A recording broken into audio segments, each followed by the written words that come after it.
Olá, boa tarde. Meu nome é Rafael Elias Farias, eu sou médico infectologista da DIV, Diretoria de Vigilância Epidemiológica, e hoje a gente vai abordar o assunto que é o manejo clínico de influenza. É o manejo, na verdade, sendo abordado pelo Ministério da Saúde, é um manejo que já está disponível no site do Ministério da Saúde, assim como no site da DIV, que é a Diretoria de Vigilância Epidemiológica. Quais são os nossos objetivos hoje? E esse mesmo assunto está sendo abordado em todas as macro-regiões do Estado. Na verdade, a gente padronizar os conceitos sobre influenza dentro de todo o Estado, entre todos os profissionais do Estado de Santa Catarina, em respeito à influenza gripe. Estimular a detecção precoce de casos suspeitos, principalmente visando, na verdade, determinar fatores de risco e, dentro desses fatores de risco, a gente evitar complicações e favorecer o uso precoce do antiviral, principalmente quando indicado. Orientar também os fluxos de atendimento quanto ao manejo desses pacientes, conforme a nota técnica já publicada nos sites que eu citei anteriormente, e orientar quanto às medidas de prevenção que a gente pode ter para minimizar o impacto da influenza dentro da nossa região. Só trazendo um contexto histórico, as pandemias de influenza, elas são comuns e foram comuns por muitos anos dentro de todo o mundo. Citando as pandemias, nós em 1918 tivemos a primeira grande pandemia com a gripe espanhola, que estimula-se, se estima em torno de 20 a 50 milhões de mortes pela pandemia por H1N1, que é um tipo de vírus influenza do tipo A. Outras pandemias com milhões de mortes nós tivemos também ao longo da história mundial, com a gripe asiática em 57, assim como a gripe de Hong Kong em 1968. Recentemente tivemos a pandemia por H1N1, isso foi em 2009, onde tivemos também milhares de casos em todo o mundo, com uma grande repercussão e uma mudança desse padrão, atingindo principalmente gestantes e população jovem. Esse foi o grande diferencial dessa pandemia, mas com essa nova pandemia nós começamos a rediscutir influenza e abordar de uma nova forma essa pandemia ou essa circulação endêmica ou até sazonal de influenza dentro do contexto mundial. Temos circulando atualmente na China o H7N9. O H7N9 é um vírus influenza A também, só que é um vírus transmitido pelas aves e não há uma transmissão sustentada entre humanos. Então é um vírus que, por enquanto, por não ter uma transmissão sustentada entre humanos, não preocupa do ponto de vista epidemiológico e do ponto de vista pandêmico. Falando em óbitos, como falamos em milhões de óbitos, em 2009, com a pandemia de H1N1, tivemos em torno de 12.800 óbitos em todo o mundo e na América em torno de 7.000 óbitos de influenza em todo o mundo quanto a H1N1. Trazendo um mapa do que tivemos no hemisfério sul no ano passado, no nosso inverno, nós vimos aqui em cor amarela e verde uma circulação de influenza no inverno no hemisfério sul que ocorre nos meses de junho a setembro, com uma predominância maior nos meses, começando no mês de maio. Então, temos no mapa uma circulação maior de influenza já nos meses de inverno, isso para o nosso hemisfério sul. E trazendo o mapa de janeiro agora, que estávamos no inverno lá no hemisfério norte, nós vemos que no hemisfério sul nós tivemos uma menor circulação do vírus e ao mesmo tempo uma circulação maior de influenza no hemisfério norte. Essa circulação maior foi do vírus de influenza A H3N2. Esse vírus foi o predominantemente que circulou lá, com uma grande característica. Ele levou a óbito, levou a morte, causou um caos na saúde, como noticiários, a gente viu em Nova York falta de leitos de UTI, falta de leitos hospitalares, e um atendimento ambulatorial, inclusive com falta de medicação, isso recentemente, meses atrás, lá no hemisfério norte. Isso é o que preocupa nesse momento, em termos de como vai ser essa circulação dentro do Brasil, ou da América do Sul, ou do hemisfério sul, em relação à influenza. Mas sabemos que já está circulando desde janeiro o H3N2 Vitória, que é uma variante do H3N2, e é mesmo vírus que circulou no hemisfério norte, já está circulando no Brasil, já está circulando H3N2 em Santa Catarina, assim como já está circulando H1N1 e como está circulando a influenza B. Até o momento, eu vou mostrar os dados para vocês, não temos nada de preocupante em relação a esses dados que temos e que nós vamos mostrar. Mas sabemos que lá realmente houve uma grande circulação do vírus, e trazendo agora para os dias de hoje, um mapa de maio, a gente já vê que há realmente uma circulação muito maior do influenza no hemisfério sul, principalmente no continente africano e no continente da América do Sul. Esse é o mapa mostrando que no inverno passado, no hemisfério norte, circulou por lá o H3N2 Perth. Esse H3N2 ele circulou de um padrão sazonal, sem nada de características novas, mas trazendo isso para o inverno passado, esse inverno que acabou no hemisfério norte, houve um pico epidêmico realmente, um surto epidêmico dentro do continente americano e da América do Norte, onde realmente foi o que eu falei antes. Tivemos picos de aumento do número de casos e uma circulação com uma mortalidade maior nos extremos de idade, crianças menores de 2 anos e pessoas maiores de 60 anos. Ao longo do estudo de influenza e vendo os óbitos que ocorreram por influenza e pneumonias, não especificamente só influenza, em Santa Catarina desde 2008, a gente vê, na verdade, uma sazonalidade de influenza, tanto no nosso estado, como isso se sabe que é para os estados do sul e sudeste, onde há um pico, inicia-se um pico entre abril e maio, que isso nós já vemos também nas nossas curvas, que há uma sazonalidade, com maior número de casos realmente nos meses de inverno. Ao mesmo tempo, as internações hospitalares, elas se mantêm numa média, em termos de influenza e pneumonias, ao longo dos invernos, ao longo dos anos. Só que tivemos a pandemia de 2009, que mostra um pico epidêmico neste ano, e da mesma forma tivemos uma recirculação viral em 2012 do H1N1, onde tivemos também um maior número de internações por influenza no ano de 2012. Trazendo à tona os óbitos por influenza e pneumonias, ou seja, doenças respiratórias com comprometimento pulmonar, a gente vê que, ao longo dos anos, nós mantemos um padrão de 1.000 a 1.500 internações no estado de Santa Catarina.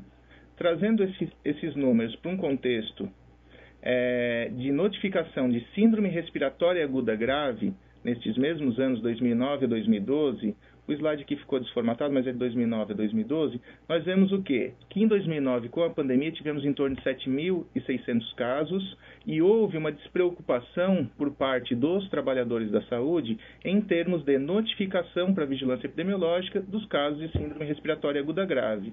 Então, temos que nos preocupar em notificar, o que com a recirculação do vírus em 2012, nós já vemos que 2.804 notificações foram realizadas, porque voltou-se a se pensar em influenza, e esse ano a gente vai ver que as notificações estão muito maiores do que os últimos anos. Avaliando desses casos e dos óbitos que ocorreram no ano passado, que houve uma recirculação maior de influenza H1N1, nós vemos o quê? Que de todos os casos de síndrome respiratória aguda grave, em torno de 1/3 destes eram influenza, e 27% destes por H1N1, o que mostra realmente uma recirculação do H1N1 muito mais prevalente no nosso estado no ano passado. Destes, 2,9% foram a óbito, sendo esses óbitos principalmente por H1N1. Já avaliando quem foram essas pessoas que morreram, o que nós temos? Nós temos que 85% das pessoas que morreram tinham alguma comorbidade. Esse dado eu trago como um dado preocupante, e é essa população com comorbidade que temos que nos preocupar ao estar atendendo esse paciente. Como vamos ver no manejo clínico e no fluxograma, esse é o grupo de pacientes que temos que nos preocupar. Não só esses listados, mas todos os grupos de pacientes com fatores de risco, que são os mesmos pacientes que priorizamos na vacinação desse ano como doença crônica. Então, pacientes com comorbidades, isso gira em torno de 85% dos óbitos do ano passado, são os pacientes que neste ano nós temos que nos preocupar com o manejo clínico e tínhamos que ter preocupado com a vacinação desse ano. Os dados que trazem os óbitos do Rio Grande do Sul mostram que dos pacientes que foram a óbito naquele estado, 90% não foram vacinados e destes 58% deveriam ter sido vacinados, o que mostra que talvez esses óbitos ocorreram por realmente uma falha vacinal à época naquela região. E da mesma forma, esse é o dado mais preocupante de todo o estudo que foi feito no ano passado. Quem foi que morreu no ano passado, a gente já viu. Agora, como foi esse atendimento? E aí se avaliou qual o tempo de tratamento que esse paciente recebeu naquele momento que ele foi atendido. E se viu que somente 4% dos pacientes que morreram receberam a medicação que deveria ter recebido em até 48 horas. O ideal do início do tratamento é 48 horas. Ele pode ser realizado até 10 dias do início dos sintomas, mas apenas 4% recebeu num tempo que seria o ideal para tratamento. E a oportunidade de tratamento, o início dos sintomas em relação ao início do tratamento, teve uma mediana de 6 dias. Alguns pacientes chegaram a esperar por 22 dias até receber o início do tratamento. Esses são os dados dos pacientes que morreram no Rio Grande do Sul. Então isso traz à tona que temos que nos preocupar com esse paciente em relação a quê? Ao início precoce quando da indicação precisa para esse paciente.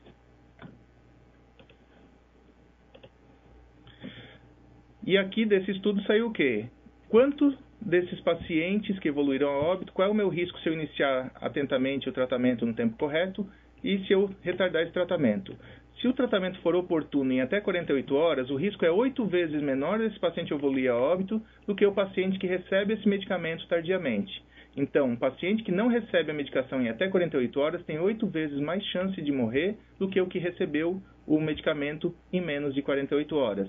Mas, repito, o tratamento pode ser realizado em até 10 dias. Há trabalhos mostrando que em até 10 dias o medicamento pode ser eficaz para o manejo da gripe, mas o ideal em até 48 horas.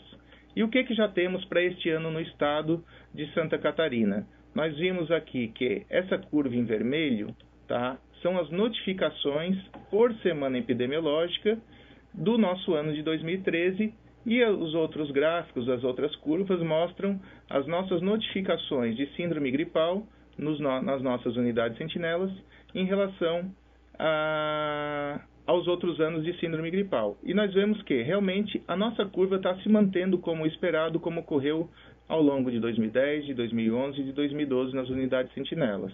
Então, a nossa curva, por enquanto, está adequada e não temos nada que preocupe, por enquanto, em relação ao número de casos.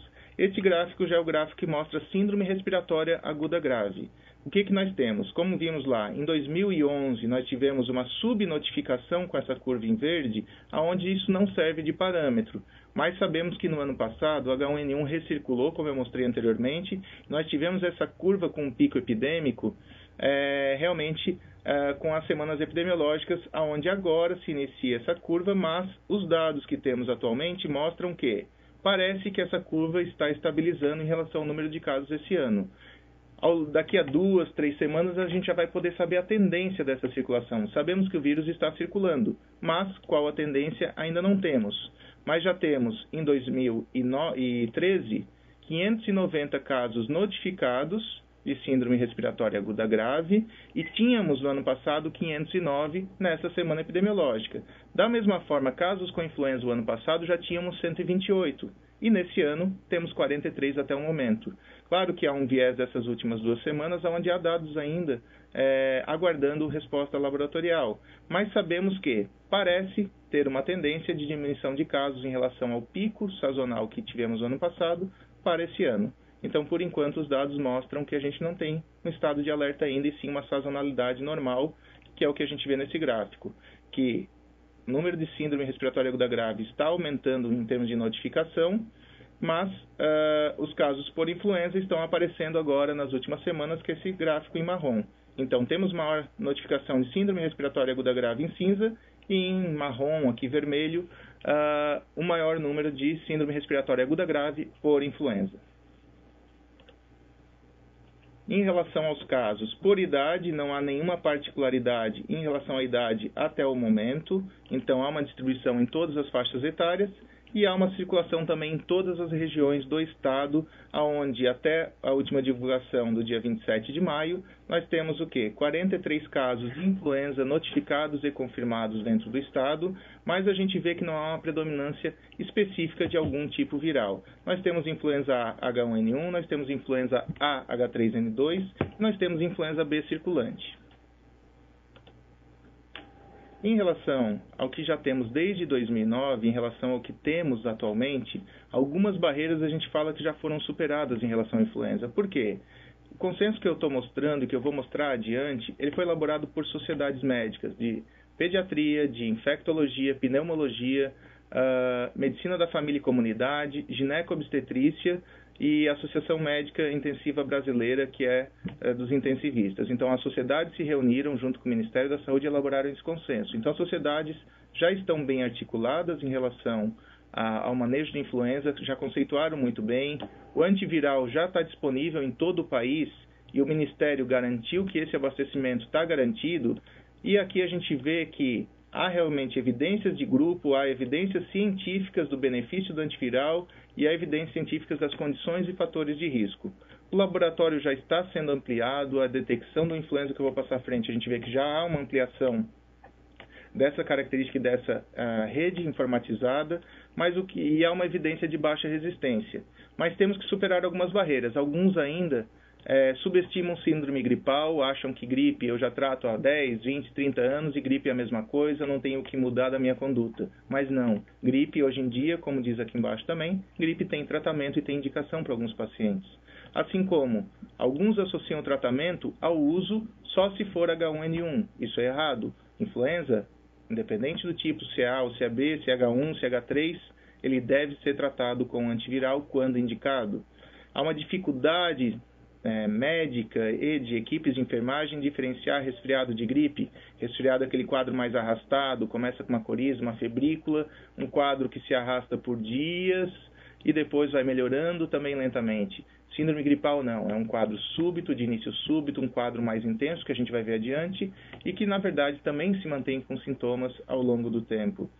A distribuição ainda não está totalmente garantida de uma forma homogênea no estado, mas todas as unidades de saúde devem ter o antiviral disponível para liberação já no atendimento desse paciente. Falta um estudo nacional evidenciando a falta de acesso, porque aqueles pacientes que eu mostrei anteriormente não receberam a medicação em até 48 horas, e faltam protocolos, na verdade, para a gente definir sequenciamento de surtos, se realmente os casos forem pandêmicos ou com surtos epidêmicos fora da nossa característica ideal dentro do nosso serviço. Então, trazendo um aspecto viral agora, nós temos 3 tipos de influenza, influenza A, B e C, que causam repercussão clínica, influenza A e influenza B. Dentro de influenza A, sabemos que o influenza A é o mais virulento e é variável, causa a maioria das epidemias e todas as pandemias. Quando eu falo influenza A, eu tenho que avaliar qual é a hemaglutinina e qual a neuraminidase. Isso vai dar o nome dele. Se for hemaglutinina 1, é o vírus influenza A H1. Se tiver a neuraminidase 1, vai ser o H1N1. Então, a nomenclatura do vírus vai depender da presença dessa hemaglutinina e dessa neuraminidase na sua partícula viral dentro da sua cápsula. E aí sabemos que H1N1 e H3N2 são os 2 subtipos de influenza A mais característicos em humanos com maior circulação e com maior quadro clínico dentro desses pacientes. A gente sabe que o vírus, em contato com a mucosa humana, mucosa oral, mucosa do trato respiratório alto ou baixo, ele vai penetrar nessa célula, ele vai se replicar nessa célula e aí sim atingir novas células, sendo que esse vírus ele causa um dano nessa célula que ele entra e se replica, assim como ele causa uma resposta inflamatória importante nesse organismo. E essa resposta inflamatória é o que vai gerar gravidade. Quanto maior for essa resposta inflamatória, maior a gravidade do quadro desse paciente. E esse vírus ele leva 1 a 4 dias para desencadear sintomas desde que chega na mucosa oral ou na mucosa do trato respiratório e ele se torna transmissível já 24 horas antes dos sintomas e fica transmitindo, essa pessoa que tem o vírus fica transmitindo por até 3 dias após a cessação da febre, ou seja, começa a transmitir o vírus, começam os sintomas. Aí começa a febre, essa febre vai durar até um certo dia e a partir do momento que encerrou essa febre, por mais 3 dias esse paciente ainda pode transmitir influenza. Lembrando que crianças têm uma transmissibilidade mais sustentada, em torno de 10 dias, e imunossuprimidos se estima até 14 dias o risco desse paciente estar transmitindo o vírus influenza. Quanto a sinais e sintomas, o que esses pacientes apresentam? O estudo de 2009 serve para quê? Para a gente definir Qual a característica do influenza dentro do corpo humano? Sabemos que ele pode atacar qualquer sinal, pode ter sinal ou sintoma em qualquer aparelho ou sistema do corpo humano. Mas, em geral, é um paciente que apresenta tosse, apresenta febre, apresenta dor de garganta. A febre estava presente em 2009 em torno de 94% dos pacientes. Associada a tosse e dor de garganta, a gente tem uma sensibilidade maior desse paciente. Com algum outro sintoma, eu aumento muito mais essa especificidade. Por isso que é uma síndrome gripal. São sinais e sintomas associados causando uma doença. Por isso, síndrome. São vários sinais e sintomas para uma única doença. E falando em febre dentro da gripe, é uma febre de início súbito. O paciente começa com poucos sintomas, pode ser a febre o primeiro sintoma, e de início súbito. De repente, o paciente vai e se apresenta com uma febre acima de 37,8, e essa febre, em geral, até é mais acentuada em crianças, que pode se estender febre 39, 39,2 até 40 graus. Mas, em geral, pelo segundo, terceiro dia de sintomas, ela começa a cair.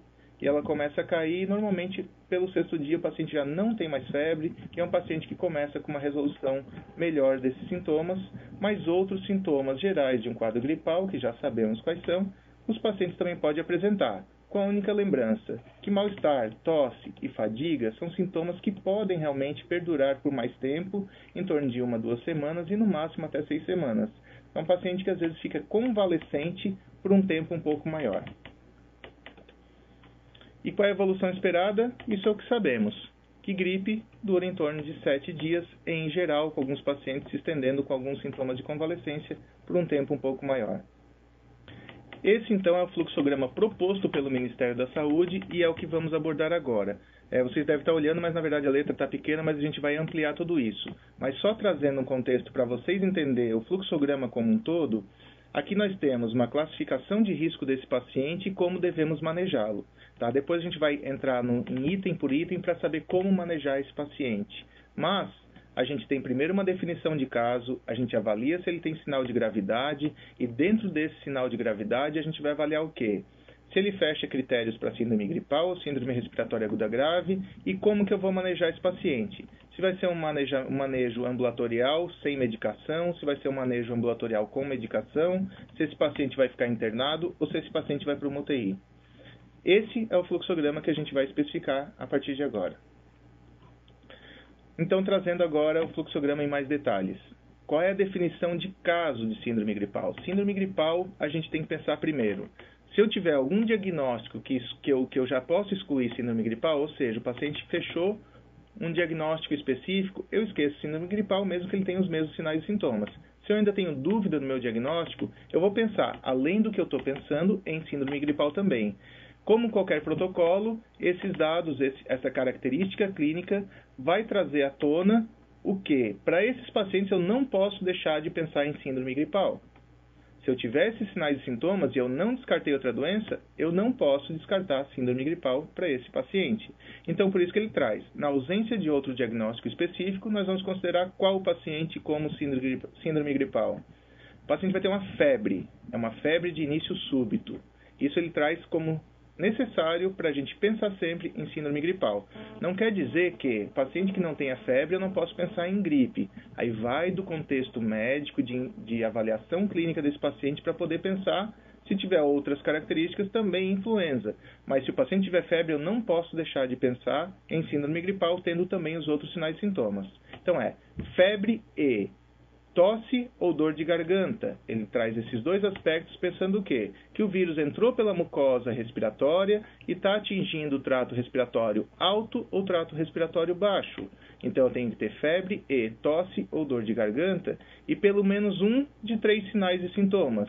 Esses sinais e sintomas refletem o quê? Ele tem que ter uma repercussão sistêmica também, porque é um vírus agressivo que causa lesões em outros órgãos e sistemas. Então, febre e tosse ou dor de garganta comprometeu a mucosa e um sinal de repercussão sistêmica, que pode ser o quê? Mialgia, artralgia ou cefaleia. Então, repercussão sistêmica. Lembrando que crianças menores de 2 anos devemos considerar, na ausência de outro diagnóstico, também da mesma forma, febre de início súbito com sinais e sintomas respiratórios como tosse, coriza e obstrução nasal. Então, eu fechei um paciente. Ele tem sinais e sintomas de síndrome gripal, não excluir outra doença, o que eu vou fazer? Eu vou avaliar se esse paciente tem algum sinal de gravidade. Mas só lembro aqui uma seguinte questão. Eu tenho um paciente com febre, tenho um paciente com dor de garganta, tenho um paciente com mialgia, fecha a síndrome gripal? Fecha.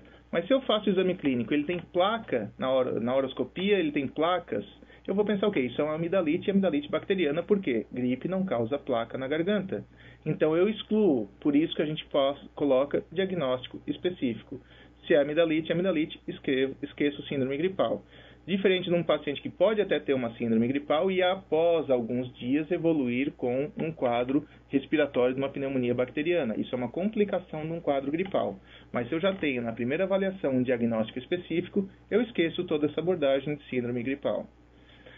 Então, um paciente com síndrome gripal, eu avalio primeiro se ele tem sinal de gravidade. O que é esse sinal de gravidade? Eu vou avaliar se ele tem falta de ar, como dispneia, que aqui é relativo e depende de paciente para paciente. Eu tenho que interpretar como médico o que seria essa dispneia, essa falta de ar que é referida. Só uma ansiedade pode ser uma dispneia referida, mas o meu contexto clínico de avaliação dessa dispneia é que tem que ser muito bem elaborado. Mas eu tenho sinais objetivos. Eu vou avaliar se ele está com uma frequência respiratória alta, eu vou avaliar se ele tem uma saturação de oxigênio menor que 95 e eu vou avaliar se a sua doença de base está exacerbada. Eu fazendo esse contexto desses itens, eu já posso definir se esse paciente com suspeita de síndrome gripal tem ou não algum fator de risco, algum sinal de gravidade, desculpa. Aqui eu trago uma seguinte questão que os municípios têm que se preocupar e que as unidades têm que ter na sua triagem ou o médico no seu consultório. A presença do oxímetro aqui é fundamental como algo objetivo de avaliação de gravidade, isso tem que estar presente nas unidades. Passamos já nas regionais de saúde com as vigilâncias e com os municípios, com os responsáveis, e já solicitamos que fosse feito um plano de contingência local com a compra de oxímetros para disponibilidade nas unidades. E vocês, como equipe, têm que solicitar das suas secretarias a compra desse material que seria o oxímetro. Mas eu estou avaliando esse meu paciente, ele tem uma síndrome gripal, mas não tem sinal de gravidade. Quem eu digo que esse meu paciente é um paciente portador de uma síndrome gripal. E o que eu faço com esse paciente? Eu tenho duas perguntinhas para fazer. Ele tem algum fator de risco? O que seria esse fator de risco?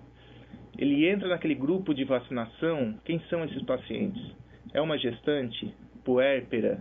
É um paciente com mais de 60 anos? É uma criança com menos de 2 anos? É um paciente com alguma doença crônica, pulmonar, cardiovascular, renal, hepática, hematológica, metabólica ou neurológica? É um paciente imunossuprimido por medicamento, por HIV/AIDS ou por neoplasia? Ou é uma população indígena? Se ele preencher um desses critérios, ele tem fator de risco. Se ele não tiver nenhum desses critérios, é um paciente que não possui fator de risco. Isso é importante após um diagnóstico de síndrome gripal. Mas o nosso paciente, nesse momento, não tem fator de risco. O que eu vou avaliar? Se ele tem sinais de piora clínica. O que seria essa piora clínica? Principalmente um paciente que eu estou reavaliando. Então, eu tenho que avaliar se frente ao que eu avaliei antes, ou que ele está retornando para um diagnóstico prévio, se ele não está apresentando alguma piora clínica. Ou até na primeira avaliação, se ele já não tem sinais que preocupam quanto a persistência dessa febre por mais de 3 dias, quanto uma miosite, se ele tiver realmente uma mialgia importante, eu posso pensar em miosite. Essa miosite reflete um aumento da CK em 2 a 3 vezes ou até muito mais. Lembrando que essa mialgia, essa miosite do influenza, ela pode causar, inclusive, rabdomiólise e insuficiência renal por rabdomiólise. Então, é uma mialgia que muitas vezes pode ser importante. E se tiver uma mialgia importante, eu tenho que lembrar de descartar realmente essa miosite com a solicitação de uma CPK. Se tiver alguma alteração de sensório ou exacerbação do sintoma gastrointestinal em criança, é um sinal de piora clínica que eu tenho que manejar diferente. Mas o meu paciente não tinha piora clínica. O que eu faço com esse paciente? É o que a gente está acostumado a fazer com influenza há muito tempo. Sintomáticos, hidratação via oral para esse paciente, acompanhamento ambulatorial e orientação. Havendo piora, ele tem que retornar. Esse paciente, manejo de síndrome gripal, eu não preciso coletar material para investigação laboratorial de influenza e eu não preciso notificar esse paciente a nível de SINAM. Esse paciente simplesmente vai receber orientação. Voltando ao início. Qual é o diagnóstico de síndrome gripal? Eu não tenho um diagnóstico específico, é um paciente com febre e tosse ou dor de garganta, sinal de comprometimento de mucosa respiratória, e um de 3 sinais clínicos que a gente fala em cefaleia, artralgia e mialgia. Se ele fechou síndrome gripal, eu vou avaliar. Tem algum sinal de gravidade respiratória? Tem dispneia, desconforto respiratório, hipoxemia no oxímetro ou exacerbação de alguma doença pré-existente? Não, meu paciente não tem isso. Meu paciente tem uma síndrome gripal. Mas o meu paciente tem algum fator de risco? Quais são os fatores de risco? Fatores de risco, a gente viu agora há pouco, são todos estes e são os mesmos da campanha de vacinação. Sim, meu paciente tem algum desses fatores de risco.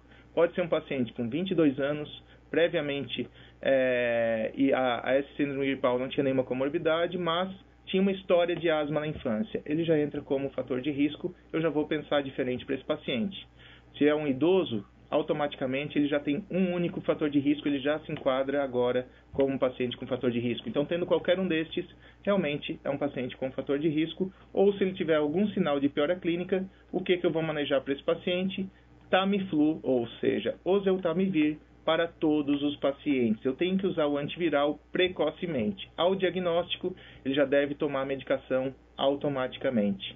O que mais que eu oriento para esse paciente? Sintomáticos e raio-x se necessário, ou exame laboratorial se necessário. É um paciente DPOC, precisa de uma radiografia para realmente ver se tem algum outro sinal de gravidade importante? Porque lembrando, na influenza, na gripe, tempo é pulmão. Quanto antes eu der a medicação para esse paciente, mais cedo ele sai dos sinais e sintomas e menor é a gravidade desse paciente. Eu não quero ter um paciente que está deixando de tratar e que evolua a óbito.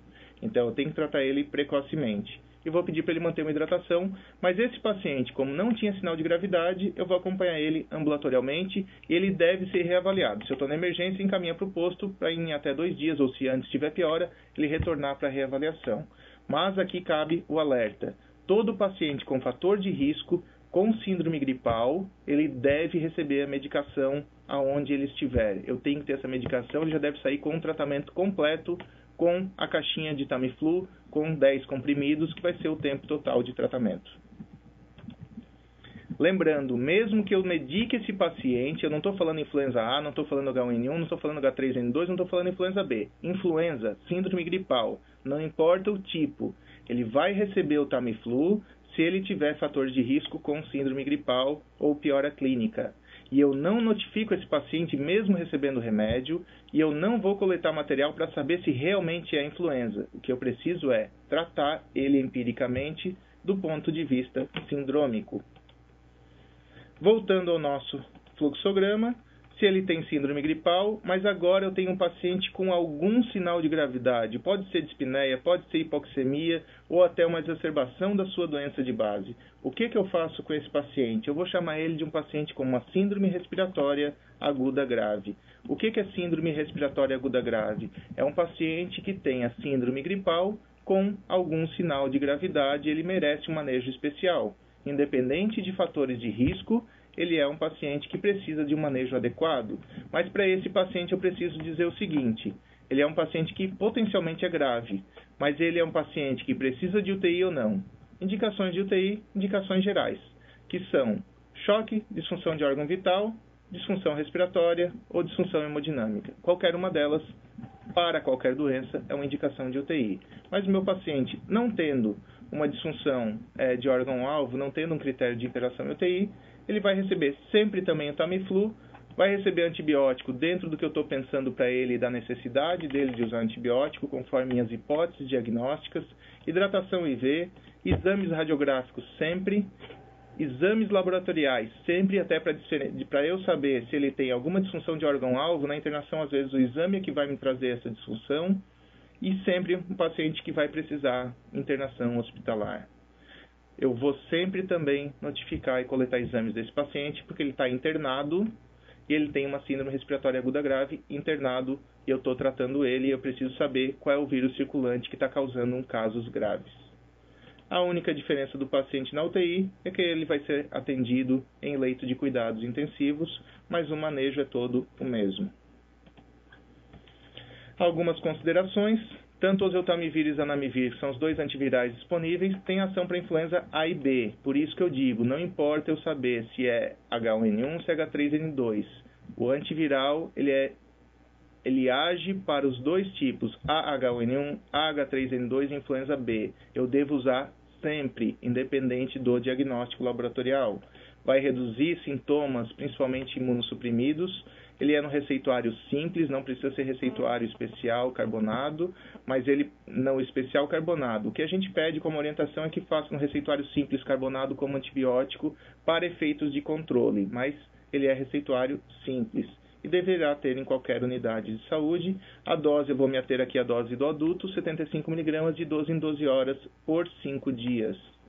Tá? O Zanamivir, ele é um medicamento inalado, mas ele é utilizado somente em pacientes com suspeita de resistência ao oseltamivir, o que a gente sabe que é baixo, que gira em torno de 0,7% a 2%, e pacientes que tiveram alguma reação grave ao Tamiflu, que na verdade, pelo que a gente sabe de relatado, são poucos pacientes. E está contraindicado o Zanamivir para crianças menores que 7 anos, e pacientes com DPOC ou com doença pulmonar prévia pelo risco de exacerbação, e pacientes em ventilação mecânica pelo risco de obstrução do ventilador. Quais os principais efeitos adversos? Gastrointestinais e vertigem. Isso é o que a grande maioria dos pacientes que têm efeitos adversos, que giram em torno de 1 a 10%, podem referir. Efeitos gastrointestinais graves, pode diminuir a absorção do Tamiflu, assim como se o paciente vomitar em até 1 hora, ele deve repetir a dose.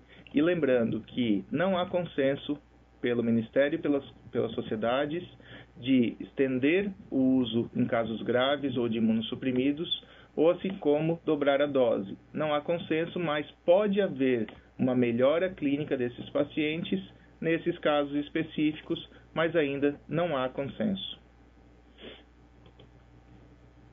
Pacientes com função renal alterada têm um cálculo conforme o clínico que deve ajustar essa dose. Lembrando, como eu falei lá da transmissibilidade no início, esse paciente deve ser afastado conforme o tempo de transmissibilidade. Antibióticos, como eu falei antes também, deve-se seguir o consenso da sua sociedade que você está utilizando neste momento. Aqui é o fluxograma laboratorial só para que os senhores tenham conhecimento.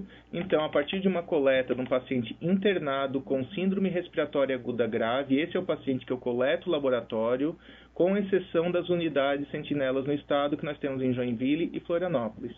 Há uma pretensão de extensão dessas equipes, onde a gente vai avaliar outros vírus respiratórios. Mas, por enquanto, eu só tenho na sazonalidade a avaliação de influenza A e influenza B.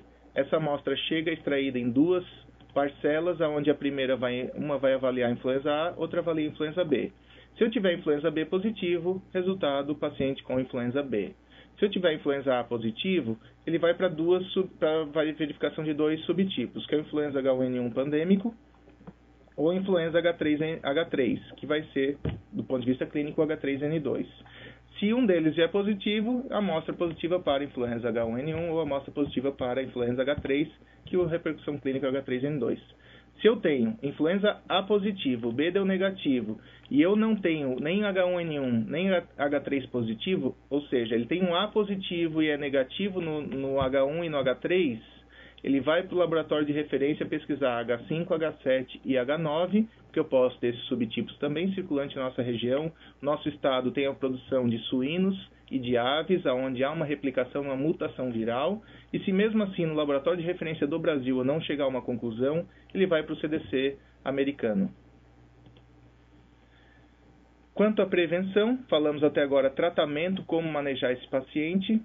Quanto à prevenção, são normas gerais de qualquer instituição. Lembrando que norma padrão é para todos os pacientes. Eu tenho que lavar sempre as mãos antes e após o contato com o paciente. E eu vou usar avental e luva, assim como óculos e máscara, quando há risco de exposição à secreção desse paciente. Mas eu sempre tenho que lavar as mãos, antes e após. Gotícula é o que eu uso no influenza. Ou seja, eu atendo com máscara cirúrgica, máscara simples, e o paciente utiliza máscara simples. Se ficar internado, o ideal é quarto privativo. Já aerossol, no influenza eu vou usar quando? Quando que eu vou usar máscara especial como profissional? O paciente sempre máscara cirúrgica, mas eu uso máscara especial se eu for entubar esse paciente, se eu for aspirar esse paciente, ou se esse paciente para influenza está nebulizando. senão eu não uso precaução especial, uso máscara simples. E se o meu paciente tiver uma precaução de contato, não especificamente para influenza, mas com secreções incontidas, ele deve sempre usar avental e luva, não no caso de influenza. E quais são as normas gerais? Limpeza, conforme a rotina que vocês têm no serviço de saúde. Isso deve ser feita sempre, evitando a circulação com EPIs na sua unidade. Higiene das mãos com água e sabão ou álcool, um ou outro já é suficiente, e eu devo realizar sempre antes e após o contato com o paciente. Lembrar da etiqueta da tosse de não utilizar as mãos para cobrir a boca, e sim o cotovelo. Então, há normas escritas e há folders já da secretaria quanto à higiene da tosse e a proteção da boca com lenço ou com cotovelo, e pedir para que esse paciente utilize uma máscara quando ambiente de saúde. Devemos evitar aglomeração de pessoas e manter os ambientes arejados, porque com isso a gente diminui a transmissibilidade, e temos vários outros materiais divulgados dentro do Ministério com orientações a toda a população. Isso deve estar visível também para as pessoas. Orientações gerais.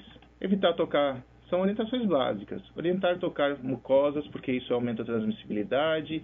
Evitar tocar os locais com EPIs, como luvas, e evitar andar com máscara por todo o hospital. Não precisa, somente ao contato com esse paciente.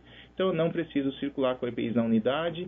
E aqui, não compartilhar objetos de uso pessoal é orientar o paciente. Às vezes, aquela mãe que está gripada, bota a papinha na boca ou a sopinha na boca antes de dar para o seu filho. Isso, na verdade, não deve ser feito. Não é compartilhar o mesmo talher que foi higienizado, e sim um talher que não foi higienizado, um copo ou um talher, ele vai estar transmitindo de uma maneira indireta esse vírus. Mas se ele for higienizado, não é problema nenhum. O problema é, ao mesmo contato, botar na boca da mãe e aí botar na boca do filho. Isso deve ser orientado.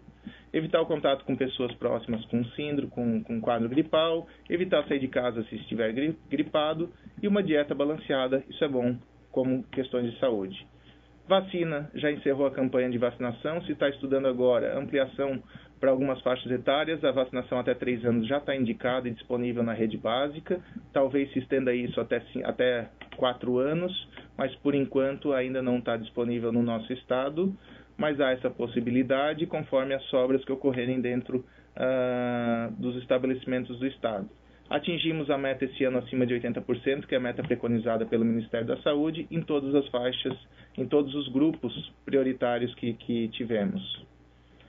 Lembramos aos municípios de realizar um fluxograma de atendimento, tanto de unidade básica, hospitalar, de referência, e discutir com o gestor a questão de um plano de contingência da sazonalidade, assim como se tivermos um surto com um número de casos muito aumentados.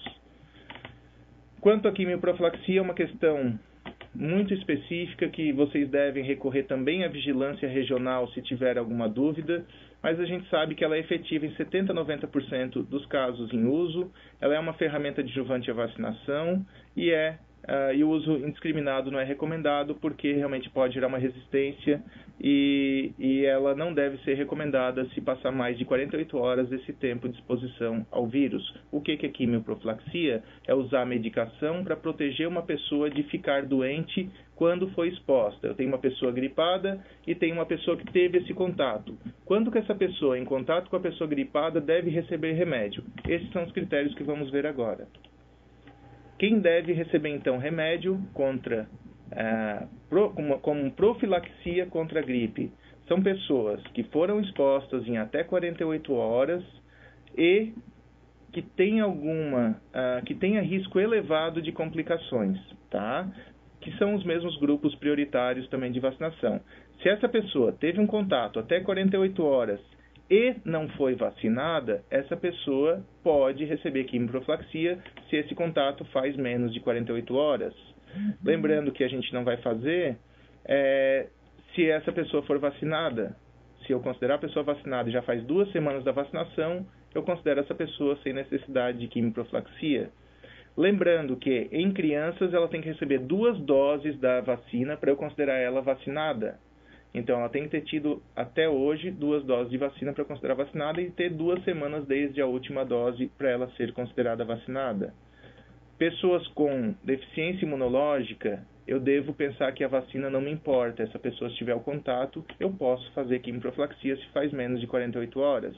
Da mesma forma, profissionais de saúde de laboratórios ou profissionais de saúde que foram expostos, não foram vacinados e não usaram EPI, eles podem receber quimioprofilaxia, desde que não tenham sido vacinados ou não tenham utilizado EPI. E aqui é uma indicação específica que é pacientes de instituições fechadas, que aí entram asilos, orfanatos e até escolas que a gente tem orientações específicas para esses casos. Qual é a dose da quimioprofilaxia? Lembrando, para adultos, 75 mg, uma vez por dia, por 10 dias. Quimioprofilaxia em crianças menores de 3 meses não deve ser feita, após isso, as doses já preconizadas. Tópico bem rápido, isso é um contexto muito grande, que gera muita confusão, e que vocês devem ler com muita cautela. Como realizar profilaxia em instituições fechadas. Aqui um grande alerta para asilos. Asilos têm esse contexto especial, que em caso de surtos, que é 2 ou mais casos, eu devo sim fazer quimioprofilaxia para todos os institucionalizados. Pacientes de asilos que têm um caso e esse segundo caso tem um vínculo epidemiológico a esse primeiro, eu devo realizar profilaxia em todos. Tem critérios muito bem delimitados já no manual, isso deve ser lido para retirar as dúvidas. Mas como um contexto geral, todos os asilados ou pessoas dessas instituições com pernoite devem receber quimioprofilaxia. Há recomendações gerais no site e no manual também para essas instituições. Aqui eu trago por escrito, né? E medidas gerais de restringir essa pessoa, deixar num quarto específico, são importantes também para a gente controlar. Aqui eu trago específico para escolas. E aqui eu trago só chamando atenção. Se eu tiver um caso em uma sala de aula, eu não devo fechar a escola, eu não devo fechar a sala de aula, mesmo que eu tenha mais de um caso. O que eu vou fazer de um ponto de vista prático bem simples? Estou numa sala de aula, eu vou olhar. Teve um caso, suspeito ou confirmado. Eu vou perguntar na sala de aula, quem daqui tem algum fator de risco dentro dos colocados? 3 pessoas têm algum fator de risco. Quem dessas 3 não foi vacinada? Aquela que não foi vacinada recebe quimioprofilaxia. O restante continua normal. Há recomendações gerais também para escolas. E população privada de liberdade é a mesma questão de escolas. Dentro de uma cela, dentro de um convívio comunitário, quem tem algum fator de risco exposto àquele caso? 1, 2, 3, quem não foi vacinado? Ninguém, todo mundo foi vacinado? Não se faz nada. Um não foi vacinado, esse um vai receber quimioprofilaxia. O restante, nada de especial. Notificações, então, quem deve, quando eu devo fazer a notificação? Todos os casos de SRAG, que é Síndrome Respiratória Aguda Grave, que é aquele paciente com síndrome gripal e tenha sinal de gravidade e ficou internado. Esse paciente que ficou internado eu notifico. Mesmo recebendo Tamiflu, foi para casa, é ambulatorial, esse paciente não vai ser notificado. Eu não notifico esse paciente. Surto, notifico imediatamente todas as suspeitas de surto. Óbitos por síndrome respiratória aguda grave, não estou falando óbito por influenza, por síndrome respiratória aguda grave, notificação imediata também. E essa é a campanha de mídia que temos dentro da DIV, dentro da Secretaria de Estado. São medidas prevendo, então, a prevenção quanto à lavagem de mãos e o uso de lenço descartável ou a etiqueta da tosse. Tem mídia também para banners, para ônibus, adesivos também para pias quanto à lavagem de mãos. Então, a propaganda visando a higiene das mãos. A campanha de rádio vai falar também de sinais e sintomas para procurar a rede de saúde. E a campanha de televisão vai se basear principalmente na transmissibilidade e nos modos de precaução e de prevenção. Era isso que a gente tinha que colocar para vocês basicamente em relação a todo o protocolo do Ministério da Saúde. Nós fazemos parte da Diretoria de Vigilância Epidemiológica do Estado e estamos à disposição para eventuais dúvidas. Esses são os contatos do nosso serviço. Obrigado, boa tarde. Então, pessoal, vamos começar a responder. A primeira pergunta que eu tenho aqui é de Benedito Novo. Então, só os que internam com SDRAG devem ser notificados? Pensávamos que se precisasse tomar o oseltamivir, só precisava notificar. Então, reforço. paciente que vai tratar ambulatorialmente com síndrome gripal, que tenha fator de risco ou sinais de piora. Esse paciente, se não tem indicação de internação, recebe sim o Tamiflu e eu não vou notificar. Ele está usando medicamento e agora como fica esse controle? Esse controle é o controle sindrômico, como eu estou tratando às vezes uma pneumonia em casa, eu não quero saber qual é a pneumonia, eu estou tratando empiricamente pelo sinal e sintoma. A minha importância, na época de sazonalidade, eu vou ter que avaliar quem é o paciente grave e qual o vírus está causando. Por isso que eu não vou notificar casos de síndrome gripal com medicação. Eu não expliquei anteriormente sobre rede sentinela, mas são unidades que a cada semana 5 exames, 5 amostras são enviadas de 5 pacientes em cada semana desses serviços. E aí sim eu pesquiso quais são os vírus mais prevalentes naquela semana em todo o estado dentro das unidades existentes. Então aí sim eu vou saber o que está circulando de vírus para síndrome gripal e não só SRAG. Eu vou ter um contexto de qual o vírus circulante, mas aí eu uso a unidade sentinela para isso. Paciente que não foi internado eu não notifico, mas vai sair sim com a medicação para uso. Vagem Bonita quer saber se no fluxograma, quando explicado no primeiro manejo clínico de síndrome gripal, considerar as comorbidades ou grupos de risco, mesmo que vacinados para tomar as devidas condutas, ou se vacinados desconsiderar? Isso. Vacina não entra em manejo clínico. Não importa se o paciente foi vacinado ou não. Quando eu falava em grupo de vacinação, eu falava para a gente já ter a noção de quem são os pacientes com fatores de risco. É o mesmo grupo que recebeu a vacina, mas eu vou tratar todos independente da vacinação. Eu não falei em nenhum momento que eu tinha que saber se estava vacinado ou não. Ele vai receber a medicação se ele tiver algum fator de risco, mesmo tendo sido vacinado. Aonde eu vou levar em consideração a vacinação é só na quimioprofilaxia, que aí eu vou avaliar se ele recebeu ou não a vacina, para aí sim eu definir se ele precisa ou não receber o medicamento profilático. Tratamento, eu não preciso saber se ele foi vacinado. Próxima pergunta é de Palhoça. O paciente internado em isolamento respiratório com suspeita de H1N1, após o início do antiviral, quanto tempo esse paciente precisa ficar em isolamento? Então, só faço uma pequena correção para que todos falem a mesma língua. Não vamos mais falar H1N1, vamos falar em influenza. Independente se é H1N1, H3N2 ou influenza B, eu tenho que me preocupar sim com influenza, com precaução respiratória gotícula, que é o uso de máscara cirúrgica para o profissional e o uso de máscara cirúrgica para esse paciente. Ele ficou internado, ele vai ficar no seu quarto, isolado, sem máscara dentro do quarto. Se ele for circular dentro do hospital, aí sim ele vai usar uma máscara cirúrgica. Quanto tempo eu vou deixar isolado? Naquele mesmo tempo de transmissibilidade, independente do uso do antiviral. Ele vai estar internado, ele vai estar usando antiviral. Mas, acabou a febre, por até 3 dias ele pode estar transmitindo, desde que não seja criança, desde que não seja imunodeprimido. Que aí eu vou estender o meu isolamento respiratório para esse paciente, até 10 dias criança, até 14 dias imunossuprimido. Então, enquanto ele tiver febre, ele é um paciente transmissor. Acabou a febre, por mais 3 dias, ele está transmitindo possibilidade de transmitir o vírus. Então, esse paciente, por até 3 dias após a cessação da febre, ele deve permanecer em precaução respiratória. Rio Negrinho quer saber se em caso de uma pessoa idosa com suspeita de H1N1 internada no hospital, pode ter acompanhante? Então, independente para esse paciente idosa, independente do paciente H1N1, é gripe ou influenza são sinônimos. Paciente com suspeita ou com síndrome gripal, ela é uma paciente que possa transmitindo, está internada, ela deve ter uma síndrome respiratória aguda grave.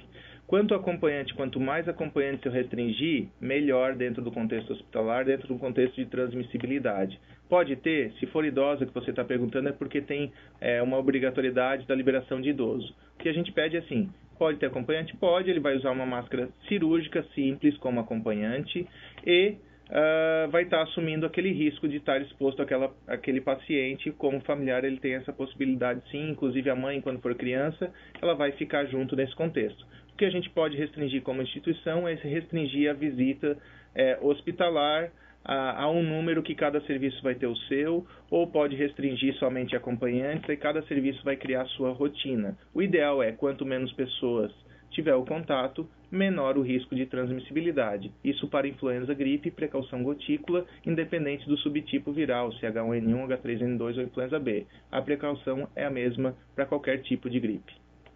União do Oeste quer saber se a febre vai ser sempre de início súbito. E quando nem sempre é súbito, mas dura por mais de 3 dias muito alta, mais ou menos 39 graus. Então, a grande diferenciação aí nós vamos entrar com: é só febre ou tem os sinais respiratórios associados? Um quadro de febre, uma febre por mais de 3 dias, se não tiver sintomas respiratórios, eu posso pensar com inúmeras outras doenças virais e outras doenças bacterianas ou qualquer outra doença que possa causar febre. Se eu tenho esse quadro típico de síndrome gripal, mas a febre que a gente fala início súbito é porque o paciente com gripe é aquele paciente que em 24 horas ele vai estar muito doente, 24, 48 horas ele vai estar realmente com muito sintoma, porque é uma doença que repercute em todo o organismo dele. Ele começa com uma febre de início súbito, pode ser que a primeira verificação vai ser um 37,5, 37,8, depois um 38,5, e aí uma febre que pode aumentar ou começar a se manter constante nesses parâmetros de valores. Mas é um quadro que, com a febre, já vem uma dor no corpo, dor de cabeça, já tem tosse, já tem dor de garganta, e em 24, 48 horas o quadro está bem claro. Aquele quadro arrastado, começou uma coriza, está escorrendo o nariz, uma dorzinha de garganta leve, 1 a 2 dias depois teve uma febre, uma febrícula, se mantém uns 2, 3 dias, mantém ainda com o nariz entupido, mas não tem uma repercussão sistêmica associada. Ele não tem mialgia, não tem uma cefaleia importante, não tem uma artralgia, ele não tem sinais de náuseas, vômitos, pode até ter uma diarreiazinha, pode ter até uma náusea, mas é um quadro mais brando, esse é um resfriado. O quadro de gripe é esse quadro que a gente fala mais súbito, mas não é um súbito que agora em 1 hora eu vou ter tudo, não. Em 24, 48 horas o quadro está muito bem característico como um quadro sistêmico. Febre, tosse ou dor de garganta e sinais de repercussão sistêmica como mialgia, artralgia, cefaleia, eu posso ter outros sinais ou até exacerbação dessa própria doença de base. Lembro que foi colocado no chat ali em relação ao site onde vocês encontram todas as recomendações. Semanalmente a gente disponibiliza o boletim epidemiológico de influenza no estado pelo site da DIV e no site da Secretaria de Assistência à Saúde também do Ministério da Saúde, na Secretaria de Vigilância e Saúde também, a disponibilidade do manejo. Mas o site da DIV é o site que a gente tem no estado, onde todas as informações são atualizadas. Está saindo uma nota técnica do Estado quanto às nossas recomendações do Estado e o nosso fluxograma de influenza, e há o protocolo do Ministério da Saúde com todos os meus slides aqui são baseados nesse manual técnico. Ele já está disponível também nesse site, que é o site da DIV, é www.dive.sc.gov.br. União do Oeste, então, pergunta se caso o paciente não estiver apresentando todos os sintomas característicos, eles podem pedir para o paciente retornar em 2 dias, por exemplo. Isso. Aí vai do julgamento clínico, né? Eu tenho uma suspeita de síndrome gripal, mesmo que eu não tenha esse quadro típico. Por exemplo, eu posso ter um paciente sem febre, mas ele está com uma tosse que iniciou subitamente ou não, que tem uma artralgia importante, mas está faltando componente febre, mas é um paciente de POC, começou a complicar ou começou a piorar. Eu posso pensar em influenza como um quadro inicial?